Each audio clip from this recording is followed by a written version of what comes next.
आहेत आणि त्यापासून तुमची सभा देखील होते. कशा पद्धतीने वंचित बहुजन आघाडीची भूमिका असणार निवडणुकीला समोर? वंचित बहुजन आघाडी पूर्ण ताकदीने येणाऱ्या स्थानिक स्वराज्य संस्थेला लढणार.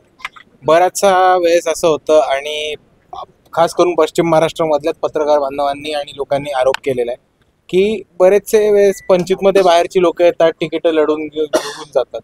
पण वंचित बहुजन आघाडी ह्या स्थानिक स्वराज्य संस्थांना पूर्ण ताकदीने आणि जोराने समोरनं जाणार आहे. कारण ही निवडणूक कार्यकर्त्यांची, पक्षाचे कार्यकर्ते आहेत, त्यांनाच तिकीटं मिळणार आहेत, त्यांनाच उमेदवारी मिळणार आहे आणि ताकदीने तेच लढणार आहेत. तर ह्याच पार्श्वभूमीवर पूर्ण ताकदीने वंचित बहुजन आघाडी कार्यकर्ते आणि आमचा वोटर बेस हा ताकदीने या इलेक्शनला समोर जातो.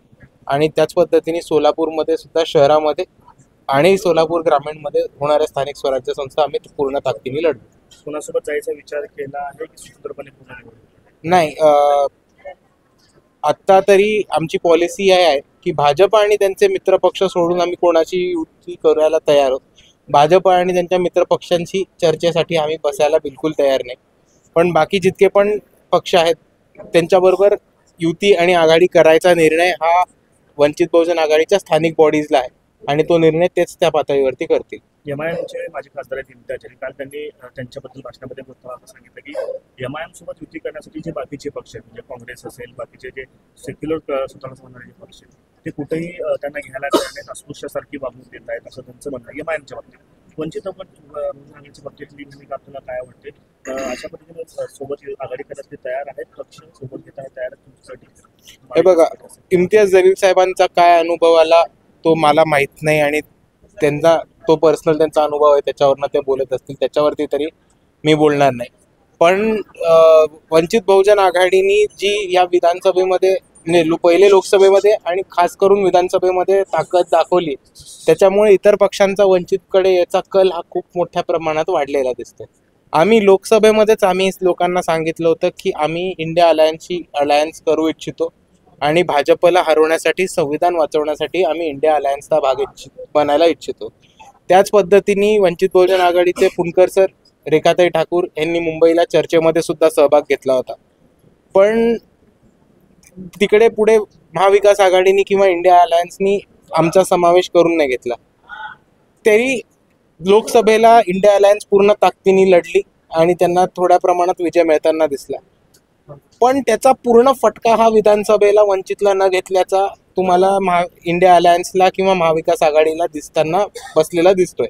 एवढं की महाविकास आघाडीचे ऑलमोस्ट 99% सगळे ज्येष्ठ नेते हे पडले, घरी बसले आणि त्याच्यामुळे वंचितबद्दल ह्यांची पॉलिसी खूप मोठ्या प्रमाणावरती आता बदलते.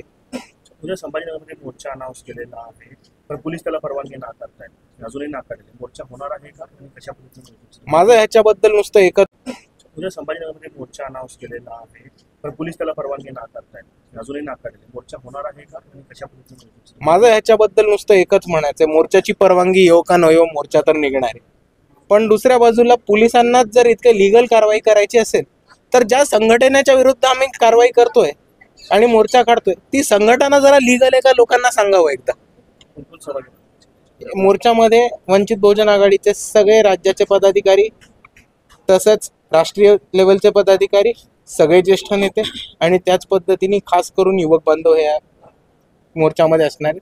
आणि औरंगाबादमध्ये मोर्चा असल्यामुळे लोकल टीम्स तर पूर्ण ताकदीने उतरतील. मी स्वतः असणार आहे, बाळासाहेबांच्या शेड्यूलवरती आहे. सर, एकनाथ शिंदेने असं पण म्हणलंय की राष्ट्रभक्त आणि देशभक्त अशी संघटना RSSला संबोधली, त्या संघटनेला बंदीवर तुम्ही मोर्चा करताय, तर एकनाथ शिंदेच्या वक्तव्याकडे कसं बघता? राष्ट्रभक्त आणि देशभक्त RSS दोन्ही म्हणून नाही बघत मी. स्वतःचे भक्त, एक धर्माचे भक्त म्हणून त्यांच्याकडे बघतो आणि त्याच्याहून मोठं त्यांना मी मनुवादाचे कपटी असं म्हणून बघतो. आणि त्यामुळे ते राष्ट्राचे किंवा धर्माचे नाही तर ते जातीवादाचे कपटी आहे, तेवढंच मी म्हणते. संघाच्या बाबतीत दक्षिण भारतामध्ये एक प्रकार घडलेला होता. एका तरुणानं आत्महत्या केली, त्याच्यामध्ये एक पत्र लिहिलं होतं की संघाच्या शाखेमध्ये काही अन्याय त्याच्यावरती झाले. प्रियांक खरगेंनी त्यानंतर मागणी केली होती की कर्नाटकमध्ये संघावरती बंदी घालण्यात यावी. एकूण संघाच्या या सगळ्या कार्यपद्धती होते, जे काही सगळा प्रकार घडले संघाच्या एकूण भूमिकेवर तुम्ही कशा पद्धतीने? संघाकडे आमचे नेहमी बघण्याचं दृष्टिकोन हे संशयास्पदच राहिलं होतं आणि संशयास्पदच्या पुढे जाऊन आम्ही नेहमी म्हणत आलोय की हे जे पद्धतीने काम करतात ते इल्लिगल आहे. इल्लिगलपेक्षा त्याच्याहून महत्त्वाचं की ते गैरकानूनी सुद्धा आहे.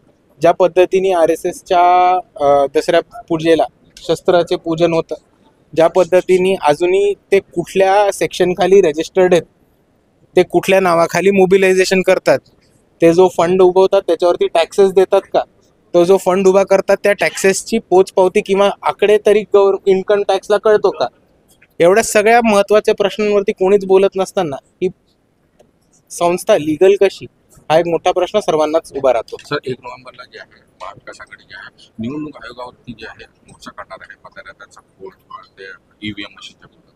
यापूर्वी देखील तुम्ही एक मोहीम हाती घेतली होती, अनेक ठिकाणी सभा घेतला होता तुम्ही, EVMचा घोळ आहे किंवा मतदार याद्यामध्ये घोळ आहे ते आकडेवारी जाहीर करा म्हणून. त्या ह्याच्यामध्ये तुम्ही सहभागी होणार का त्या महाविकास आघाडीच्या मोर्चा? हे बघा, तुम्ही मला दरवेळेस हा प्रश्न विचारता, पण मी तुम्हाला आत्ताच सांगतो, इलेक्शन कमिशनवरती मोर्चा काढून काही होणार नाही, कारण ह्या चोरीमध्ये इलेक्शन कमिशन स्वतः सामील. तुम्ही चोराच्या घरी जाऊन मोर्चा काढून काढला आणि म्हणायला लावलं त्याला की तुम्ही चोरात, तर ते नाही म्हणणार आहेत. आम्ही महाविकास आघाडीच्या सगळ्या घटक पक्षांना एक वेगळी ऑफर दिली होती की जेव्हा Balasaheb Ambedkar 76 lakh missing voters, 76 lakh additional वोटर्सची जी घोटाळा होता ते घेऊन सुप्रीम कोर्टाकडे गेलेले, तेव्हा आम्ही त्यांना म्हटलं होतं की आमच्याकडे 76 लाखचा डेटा आमच्या पद्धतीने ट्रेस झालाय, तुमच्याकडे जी माहिती असेल, तुमच्याकडे ती डेटा असेल, तो आम्हाला पुरवा, आमची केस सुप्रीम कोर्टामध्ये स्ट्रॉंग बनवायला मदत करा. तेव्हा सुप्रीम कोर्टामध्ये किंवा कोर्ट कचेरीमध्ये मदत करायला एकही पक्ष आला नाही. आता ECI मध्ये नेऊन काय होणार आहे तुम्हालाच दिसेल पुढे. मग आता त्यांना काय सल्ला द्याल? फक्त जे ECI वरती जे मोर्चे काढतात त्यांना काय सल्ला द्याल? हे बघा, जो सल्ला द्यायचा होता मी तेव्हाच सांगितलेलं की आमच्या कोर्टाच्या लढाईमध्ये सामील व्हा, तेव्हा त्यांनी तो पाळला नाही.